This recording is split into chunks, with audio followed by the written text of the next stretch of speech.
Madame, monsieur, bonsoir. Au sommaire de cette édition du mardi 4 juillet, nous entrerons dans une mine d'or. Un site à ciel ouvert habituellement fermé au public et qui continue de faire rêver les chercheurs d'or, vous le verrez.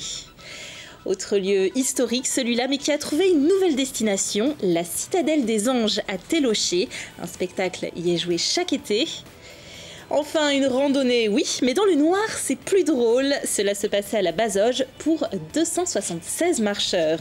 Sur notre plateau, mon invité, c'est Richard Fournier, le programmateur des Soirs d'été au Mans. Les animations reprennent dès demain. Nous jetterons un œil, voir les deux, sur ce qui nous attend.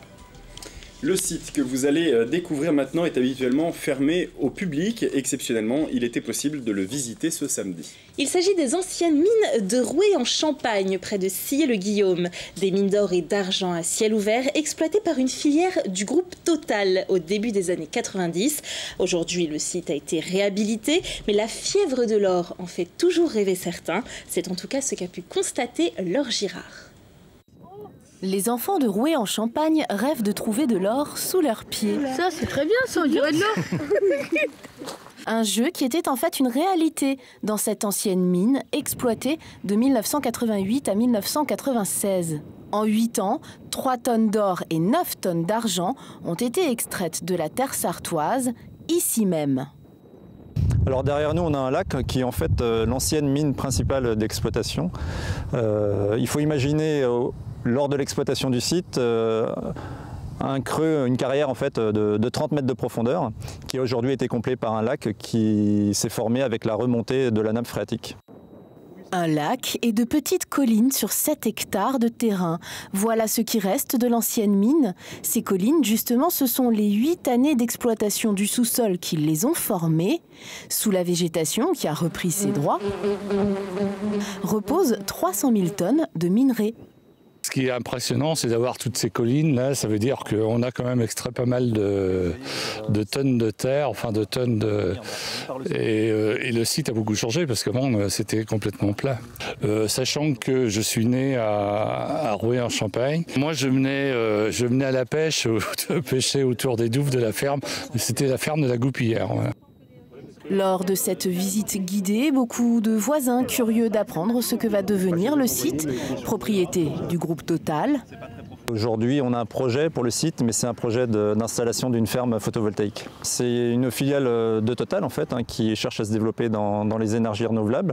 Et dans ce cadre-là, on envisage de déposer le site en fait, sur un appel d'offres de la Commission de régulation d'énergie en décembre pour l'installation d'une centrale solaire de 5 MW.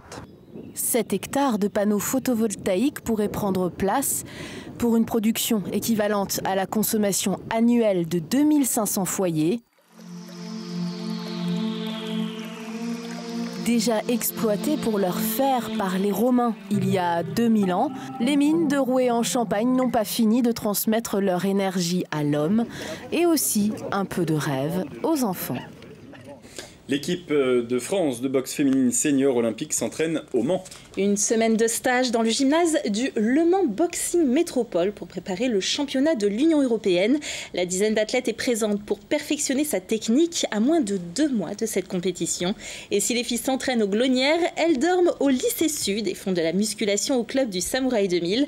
Le Mans, futur lieu incontournable de la boxe française, c'est possible. La Fédération française de boxe et la ville du Mans ont pour projet de faire des Glonnières le centre d'entraînement permanent des athlètes français.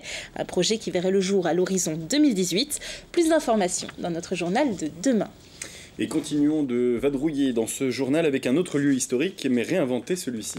Et c'est à partir d'un ancien four à chaux que Sylvain et Isabelle ont décidé de créer la Citadelle des Anges, qui devient un véritable lieu de spectacle. Depuis 2 ans, ils rénovent ce patrimoine industriel sartois avec passion. On le découvre avec Mathias Hubert. Sur la butte de la Roche, à Télocher, l'ancien four à chaux domine l'horizon. Ses angles de béton brut et de briques rappellent au souvenir du visiteur le passé industriel du site. Des années 30 aux années 50, on extrayait ici de la pierre calcaire pour construire les maisons des environs.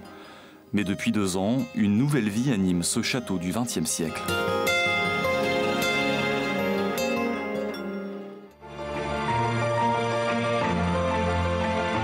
de culture vivant qui s'anime tous les étés. La Citadelle des Anges, c'est des spectacles professionnels à prix libre et ouverts à tous.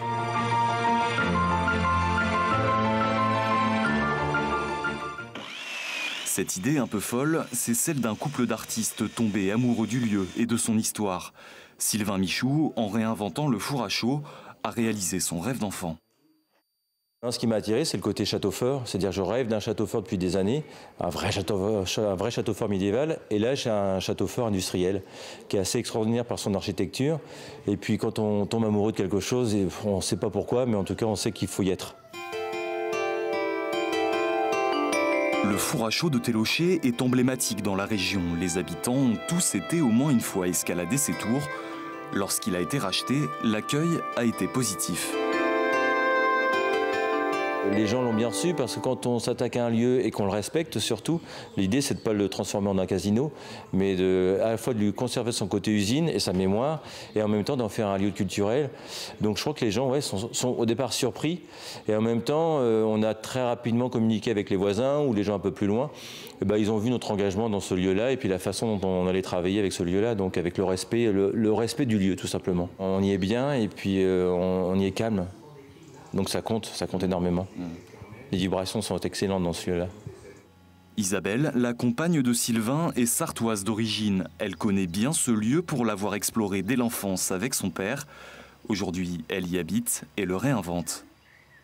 Tous les jours, je suis heureuse d'être dans cet endroit. J'en ai vraiment toujours rêvé. On a envie que les gens s'y sentent bien et quoi qu'il se passe, qu'ils se sentent bien, qu'ils se sentent heureux et qu'ils découvrent quelque chose de différent et qu'ils aient envie de revenir. Voilà, de vraiment créer une énergie autour de ce lieu, pas que pour nous, pour les gens aussi.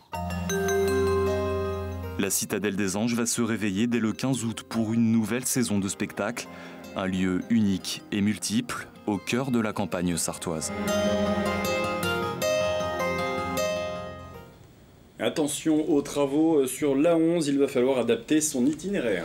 40 km de chaussées sont en cours de rénovation entre les péages de Le Mans-Ouest et Sablé-sur-Sarthe. Ce mercredi de 7h à 21h, l'échangeur Le Mans-Sud, donc le numéro 9, sera partiellement fermé. Cela concerne la bretelle d'entrée en direction d'Angers et la bretelle de sortie en provenance de Paris. Il est l'heure à présent d'accueillir l'invité de ce journal. Et c'est Richard Fournier, bonsoir. Bonsoir. Alors vous êtes le programmateur des soirs d'été au Mans et vous avez donc la lourde tâche de choisir le programme des soirs d'été de cette année. Et cette année, la programmation est encore plus riche que l'an passé, il y a encore plus de dates. Oui, cette année, on ne fait pas de pause au mois d'août, donc on enchaîne vraiment les 8 semaines. On démarre cette semaine pour s'arrêter le 25 août. Donc 8 semaines de spectacle où les jeudis, vendredis, dans différents quartiers de la ville du Mans, on pourra retrouver du cirque, de la danse, de la musique, même la ludothèque, Planète Jeux du Mans, pour passer un moment en famille autour d'un spectacle. Pourquoi c'était important d'avoir cette diversité-là, du cirque, du théâtre, d'avoir toutes ces possibilités? Alors avant tout, nous, sur les soirs d'été, c'est organiser une mini-saison culturelle sur l'été, pouvoir proposer différentes formes pour s'adresser au maximum de public possible, et puis faire découvrir aussi aux Manceaux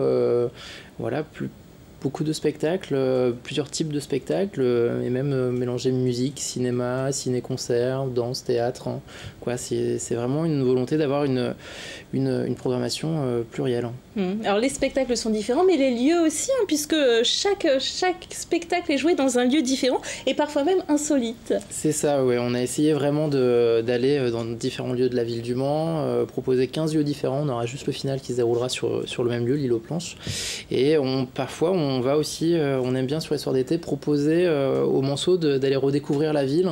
On fait notamment donc une programmation à la caserne Pexan, pôle administratif, qui est un lieu qui est habituellement fermé au public, que les Manceaux pourront découvrir. On va aussi à l'hôpital, au CHM, pour aussi aller proposer des spectacles dans des lieux de soins et faire du lieu de soins un lieu de spectacle également. Et ces artistes, ils viennent d'où? Alors on a une programmation qui est composée un tiers vraiment de locaux, que ce soit Manceaux ou extra-Manceaux, sartois en tout cas, un tiers de régionaux et puis un tiers nationaux et internationaux. Et quel public vous visez? Alors les soirs d'été, c'est vraiment un public familial. L'idée, c'est de pouvoir venir en fin de semaine, en début de soirée, proposer à sa famille en tout cas de passer un bon moment en extérieur. Donc on est vraiment sur une programmation très très familiale. Alors c'est un événement qui est plutôt ancien quand même, on a l'impression que quand même chaque année il continue à prendre de l'ampleur. L'année dernière vous avez eu des très très bons chiffres, beaucoup de personnes se sont déplacées. Ouais, les soirs d'été c'est vraiment un très gros succès en général, donc tous les spectacles sont gratuits avant tout. Ça s'adresse vraiment, vu que ça s'adresse au grand public, on est souvent sur des jauges à 500, 600 voire 800 personnes, donc c'est à chaque fois un grand succès.